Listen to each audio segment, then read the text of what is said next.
میرے پیارے بھائیوں اور بہنوں، کبھی کبھی ہمارے دشمن ایسے ہوتے ہیں جنہیں ہم نہیں جانتے اور اللہ ہی بہتر جانتا ہے۔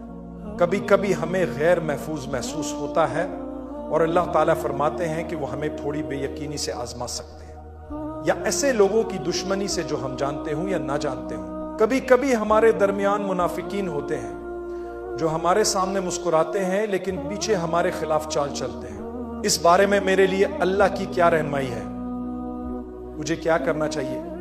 کیونکہ اگر میں ایسے لوگوں کے بارے میں پریشان ہونا شروع کر دوں گا تو شاید میں غمگین ہو جاؤں گا، میں افسردہ ہو جاؤں گا اور زندگی میں آگے نہیں بڑھ پاؤں گا۔ ہمیں زندگی کو جاری رکھنا ہے، ہر صبح ایک نئی مسکراہٹ کے ساتھ اٹھنا ہے اور اللہ کی رحمت پر بھروسہ رکھتے ہوئے آگے بڑھنا ہے۔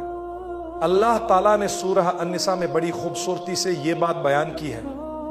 اللہ فرماتا ہے، اللہ بہتر جانتا ہے کہ آپ کے دشمن کون ہے اور اللہ آپ کے لیے کافی ہے اور اللہ آپ کے لیے مددگار ہے۔ آپ کے لیے اور میرے لیے اللہ سے بہتر کون ہو سکتا ہے؟ کون ہے جو ہمیں محفوظ رکھے اور ہماری مدد کرے؟ اللہ کے سوا کون ہے؟ لہٰذا میرے بھائیوں اور بہنوں، جب آپ کو بے یقینی کا سامنا ہو، جب آپ نہیں جانتے کہ کیا ہوگا، تو اسے اللہ کے حوالے کر دیں، اپنی دعائیں پڑھیں اور آگے بڑھتے رہیں۔ اللہ آپ کے دروازے کھولے گا، اللہ آپ کے دل میں سکون دے گا۔ آپ کو یہ بات جاننی چاہیے کہ اگر پوری دنیا آپ کو نقصان پہنچانے کے لیے اکٹھی ہو جائے تو وہ آپ کو کوئی نقصان نہیں پہنچا سکتی جب تک اللہ نے یہ آپ کے لیے مقدر نہ کر رکھا ہو۔ اس لیے اللہ کے سپرد کر دیں۔ یہ بات بہت اہم ہے کیونکہ جب ہم قرآن کی آیات پڑھتے ہیں تو ہمیں ایسی بہت سی آیات ملتی ہیں جن میں بتایا گیا ہے کہ رسول اللہ کے مخالفین جو نہ صرف ان کے ذاتی دشمن تھے بلکہ انہوں نے انہیں جھوٹا بھی کہا۔ وہ کہتے تھے کہ رسول اللہ وہ نہیں ہے جو دکھائی دیتے ہیں، حالانکہ وہ نبوت سے پہلے صادق اور امین یعنی سب سے سچے اور سب سے قابل اعتبار شخص کہے جاتے تھے۔ اگر لوگوں نے رسول اللہ اور ان کے ساتھیوں کے ساتھ ایسا کیا تو پھر ہم کون ہوتے ہیں؟ ہمیں اس بات پر افسوس نہیں کرنا چاہیے، کیونکہ اگر اللہ کے راستے پر چلنے والوں کے ساتھ ایسا ہو سکتا ہے تو ہمیں بھی اس کا سامنا کرنا پڑے گا۔ جب لوگ آپ کے بارے میں کچھ برا کہیں تو ان باتوں کو اپنے دل پر نہ لیں۔ یاد رکھیں کہ اللہ کے محبوب بندوں کے ساتھ بھی ایسا کیا گیا، تو اگر وہ ہمارے ساتھ ایسا کر رہے ہیں تو اس کا مطلب ہے کہ اللہ ہمیں پسند کرتا ہے۔ ایسے وقت میں مسکرائیں اور ثابت قدم رہیں، کیونکہ اللہ کا وعدہ ہے کہ وہ اپنے راستے پر چلنے والوں کی حفاظت کرتا ہے۔ اللہ فرماتا ہے، کہہ دو میرا محافظ وہ ہے جس نے کتاب نازل کی، اللہ ہی نیکوکاروں اور ان کی حفاظت کرتا ہے جو اللہ کی رضا کے طلبگار ہوتے ہیں۔ اللہ میرے لیے کافی ہے، مجھے کسی چیز کی فکر کرنے کی ضرورت نہیں۔ وہی عرش عظیم کا مالک ہے۔ اللہ پر مکمل اعتماد رکھیں اور اپنے معاملات اللہ کے سپرد کر دیں۔ اگر آپ کو تھوڑی سی تکلیف یا پریشانی ہو تو یاد رکھیں کہ اس میں آپ کے لیے دراصل کوئی نہ کوئی فائدہ چھپا ہوتا ہے۔ جب رسول اللہ کے پاس لوگ آئے اور کہا کہ دشمن نے بڑا لشکر تیار کر لیا ہے، تو آپ نے فکرمند ہونے کے بجائے اللہ پر بھروسہ کیا اور فرمایا، اللہ ہمارے لیے کافی ہے اور وہ بہترین کارساز ہے۔ اگر دشمن آپ کو نقصان پہنچا بھی دے تو ہو سکتا ہے کہ اس میں بعد میں آپ کے لیے کوئی خیر ہو۔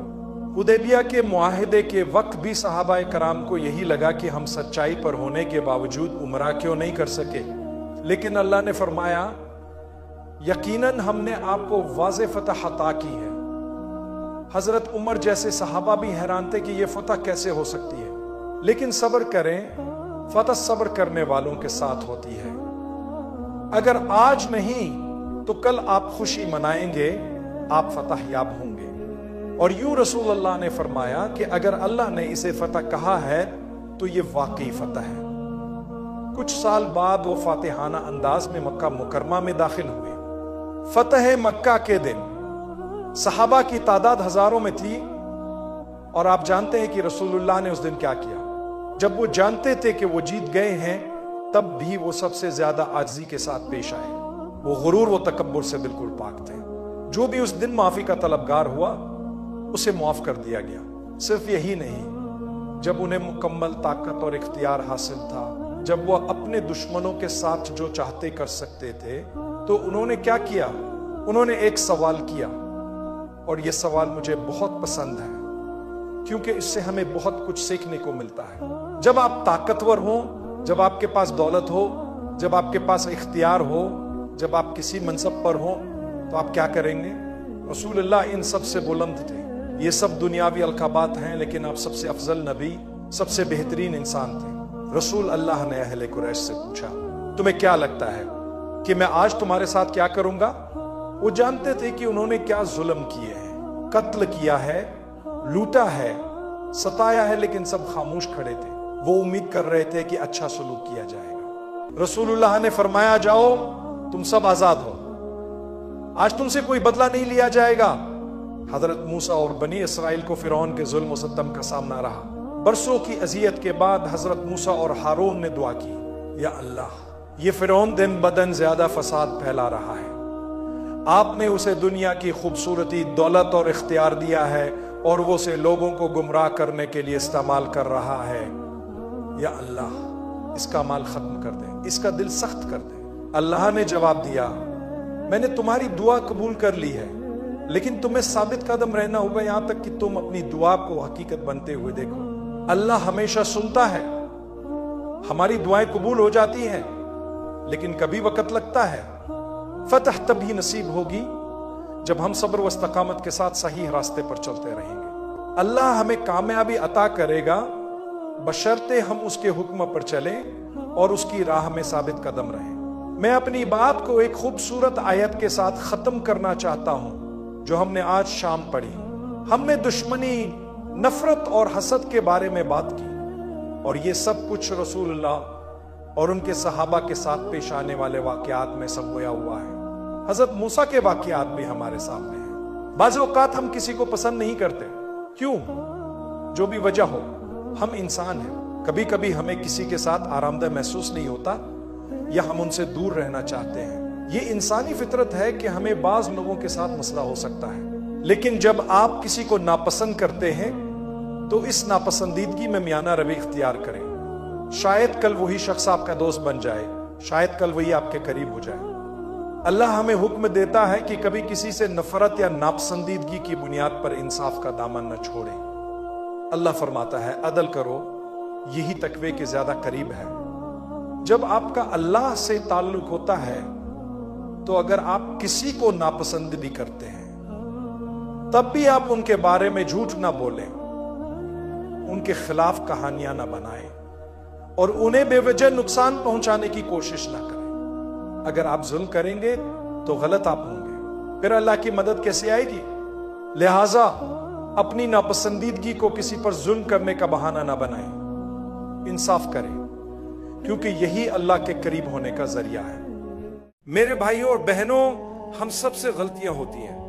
بہت سے لوگ زندگی میں گناہ کرتے ہیں لیکن بعد میں اپنی زندگی بدل لیتے ہیں۔ جب ہم چھوٹے تھے ہم نے بھی کچھ ایسے کام کیے جن پر آج بھی ہمیں شرمندگی ہوتی ہے، لیکن جیسے جیسے ہم بڑے ہوتے ہیں ہم اللہ کے قریب آنا شروع کرتے ہیں اور اپنی زندگی کو بہتر بناتے ہیں۔ نوجوانی میں یا 20 سال کی عمر تک جب ہم دین کی طرف زیادہ متوجہ نہیں ہوتے، ہم سے غلطیاں ہو سکتی ہیں، کبھی کوئی گناہ میں پڑ جاتا ہے، مثلا کوئی غلط تعلقات، اللہ ہمیں محفوظ رکھے۔ کچھ لوگ فحش مواد دیکھنے لگتے ہیں یا اپنے دوستوں کو اپنی غلط تصاویر بھیج دیتے ہیں، کبھی نشے یا شراب جیسے برے کاموں میں مبتلا ہو جاتے ہیں، لیکن بعد میں انہیں احساس ہوتا ہے کہ یہ سب غلط تھا، بعد میں وہ نادم ہوتے ہیں۔ یہ ندامت اصل میں آپ کے اللہ کے ساتھ تعلق کی وجہ سے ہوتی ہے۔ یاد رکھیں، آدم علیہ السلام سے بھی ایک بڑی غلطی ہوئی تھی۔ آپ نے وہ چیز کھائی جو اللہ نے آپ کے لیے منع کی تھی۔ اللہ نے انہیں شیطان کے بارے میں خبردار کیا تھا، لیکن وہ پھر بھی شیطان کے بہکاوے میں آ گئے۔ لیکن جب آدم علیہ السلام نے غلطی کی تو اللہ نے انہیں توبہ کا موقع دیا۔ انہوں نے اللہ کے حضور عاجزی سے کہا، اے ہمارے رب، ہم نے اپنی جانوں پر ظلم کیا، اگر آپ نے ہمیں معاف نہ کیا اور ہم پر رحم نہ کیا تو ہم نقصان اٹھانے والوں میں سے ہوں گے۔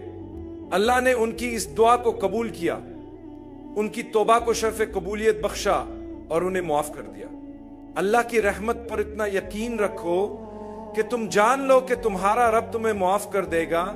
وہ سب سے زیادہ رحم کرنے والا، معاف کرنے والا، مہربان، شفیق اور محبت کرنے والا ہے. اگر آپ اللہ کے ان صفاتی ناموں پر یقین نہیں رکھتے تو آپ اللہ کو جانتے ہی نہیں.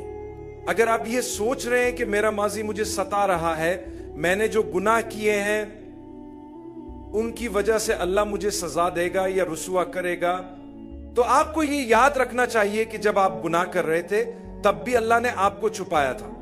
تو کیا آپ سمجھتے ہیں کہ جب آپ معافی مانگ رہے ہوں گے تو اللہ آپ کو رسوا کرے گا؟ نہیں، ہرگز نہیں. شیطان بہت ظالم ہے. شیطان ہمیں بار بار بہکاتا ہے، یہاں تک کہ جب ہم اپنی زندگی بدل چکے ہوں وہ ہمارے دل میں یہ خیال ڈال دیتا ہے کہ تم اچھے انسان نہیں ہو، ایک دن تمہیں لوگوں کے سامنے شرمندہ کر دیا جائے گا. یہ صرف ہماری بے چینی اور خوف کو بڑھاتا ہے، حالانکہ اللہ نے ہماری معافی قبول کر کے گناہ ختم کر دیا ہوتا ہے. تو جب ہم نے معافی مانگی اور گناہ مٹ گیا، پھر ہم اللہ کی رحمت سے نا امید کیوں ہو، جبکہ اللہ ہمیں خبردار کرتا ہے کہ اس کی رحمت سے نا امید نہ ہو. میں آپ کو بتانا چاہتا ہوں کہ اللہ کی رحمت سے نا امید ہونا اس گناہ سے بڑا گناہ ہے جو آپ نے کیا ہے، کیونکہ آپ نے جو بھی گناہ کیا ہو اللہ کی رحمت اس گناہ سے زیادہ بڑی ہے. اللہ فرماتا ہے کہ وہ تمام گناہوں کو معاف کر دے گا، حتیٰ کہ شرک کو بھی، اگر آپ نے زندگی کے دوران اللہ سے اس کی معافی مانگی ہو اور آپ نے اپنی زندگی کو بدل لیا ہو. شرک کو صرف اس صورت میں معاف نہیں کرے گا جب انسان مرنے کے وقت تک اس پر قائم رہے اور معافی نہ مانگے. اللہ ہر گناہ کو معاف کر سکتا ہے، یہاں تک کہ اگر آپ نے اس کے لیے معافی نہ بھی مانگی ہو اور آپ اس حالت میں فوت ہو جائیں سوائے شرک کے. یہی اس کا مطلب ہے کہ اللہ شرک کو معاف نہیں کرے گا، لیکن اگر آپ نے زندگی میں اس سے معافی مانگی ہو تو وہ اسے بھی معاف کر دے گا. اللہ صرف وہی معاف نہیں کرے گا جس پر انسان موت تک توبہ نہ کرے، باقی سب کچھ وہ معاف کر سکتا ہے. یہ اللہ کی مرضی ہے.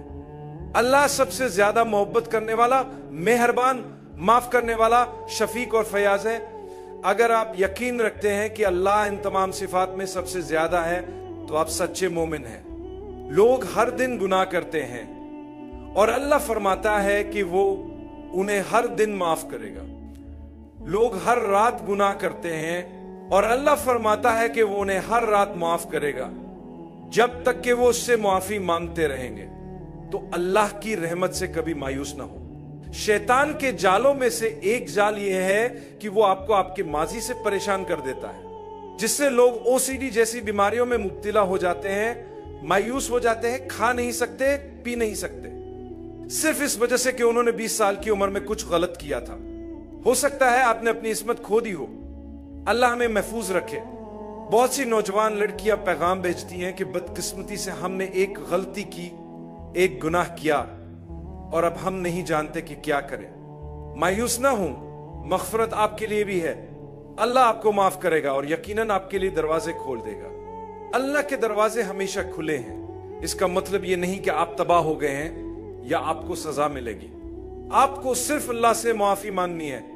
دیکھیں ان لوگوں کو جو نشے کے عادی ہیں، جو جوا خانوں میں اپنی کمائی اور زندگی برباد کر رہے ہیں، جو شراب پی رہے ہیں اور خود کو نشے میں مبتلا کر رہے ہیں. نشے کی حالت ایسی ہوتی ہے جو نہ قابل تصور ہوتی ہے. لیکن آپ جانتے ہیں کہ اللہ ان لوگوں سے کیا کہتا ہے؟ اللہ فرماتا ہے میرے دروازے کھلے ہیں، میں معاف کرتا رہوں گا، بار بار معاف کرتا رہوں گا، ہمیشہ معاف کرتا رہوں گا. کبھی یہ نہ سوچے کہ اللہ معاف نہیں کرے گا. یہ اللہ کی صفات میں شامل ہی نہیں کہ وہ معاف نہ کرے. وہ سب سے زیادہ مہربان، سب سے زیادہ بخشنے والا، سب سے زیادہ رحم کرنے والا ہے. اللہ وہ ذات ہے جس کی رحمت ہر چیز کو گھیرے ہوئے ہے، اور وہ ایمان والوں کے لیے ایک خاص رحمت بھی رکھتا ہے. اپنے ماضی کو اپنے حال یا مستقبل پر غالب نہ آنے دیں. آپ کو یہ سوچ کر خوش ہونا چاہیے کہ آپ کا رب بے حد مہربان ہے. جو ہو چکا وہ ماضی کا حصہ ہے، نہ وہ آپ کا حال ہے اور نہ آپ کا مستقبل ہوگا. اگر آپ نے ماضی میں کوئی غلطی یا گناہ کیا تھا تو وہ ختم ہو چکا ہے. اللہ تعالیٰ آپ کو اس گناہ کی سزا نہیں دے گا، بشرطے کہ آپ نے معافی مانگ لی ہو. ایک بار معافی مانگ لینا کافی ہے. ہم بار بار معافی مانگتے ہیں، لیکن پہلی بار کی معافی ہی آپ کے گناہ کو مٹا دیتی ہے.